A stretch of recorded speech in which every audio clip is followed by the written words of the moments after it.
Hello everyone. The next topic is material used for supercapacitor. Supercapacitor are sometimes also called as ultracapacitor. They stores energy 8 to 100 times more than normal capacitor.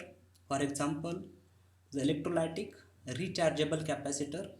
These capacitors are generally used in car, buses, trains, etc. Supercapacitor are classified as there are three types is a double layer capacitor, hybrid capacitor and residual capacitor. They are using carbons electrodes, carbon fibers, carbon aerosols, metal oxides or conducting polymers electrodes depending on the types of batteries required. Supercapacitor for electrolytes they are using water, sulfuric acid, potassium hydroxide, acetonite more commonly is used. The supercapacitor are used to separate the two electrodes to avoid short circuit or polycrystalline Kapton oven, glass, fiber, ceramic fibers are used as a separators. This is the supercapacitor. These materials used for the solders. Solders are those material used to bind two metal materials having different melting point. Soldering is a process in which two or more melt joined together. The melting points of soldering materials to be joined. There are two types of soldering. The first one is the soft soldering and second one is the hard soldering.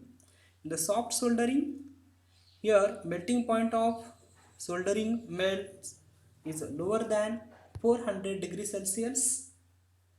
In this case, alloys of lead and sulfur are used soldering material. And then hard soldering, the hard soldering, soft soldering where melting point of soldering melts is more than 400 degrees Celsius. In this case, alloys of copper means mixture of copper and zinc are used for soldering materials. In case of electronic industries, UTATIC is used as a soldering materials. UTATIC is a alloy of tin and lead. Tin is 65% and lead is 35%.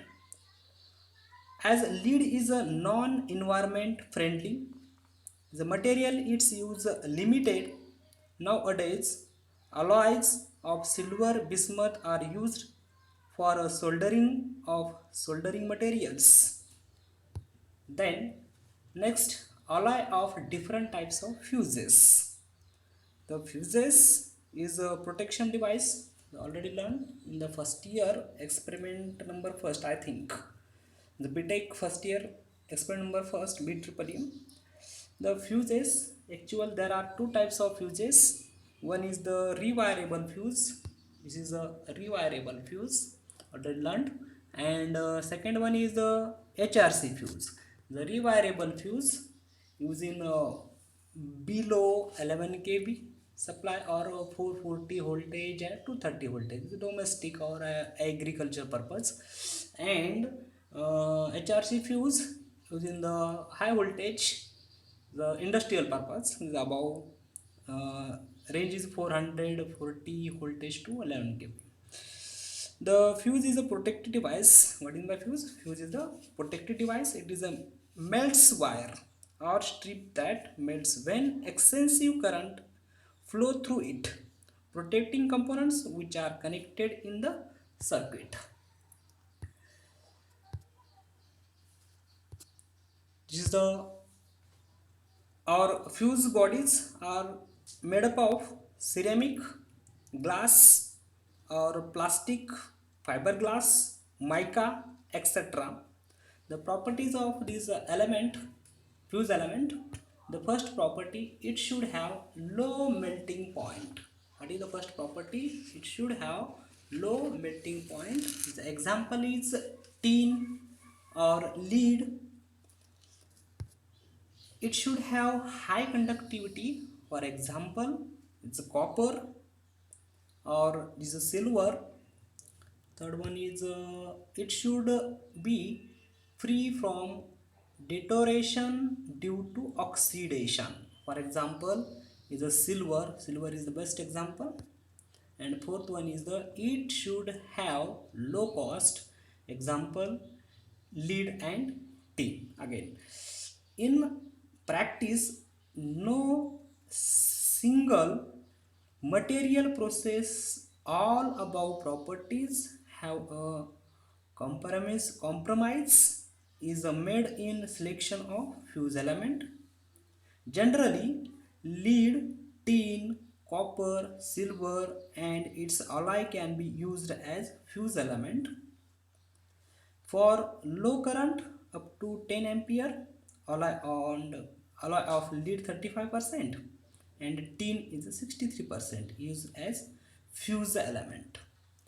And for large current is copper, silver can be used for the fuse element. Thank you students.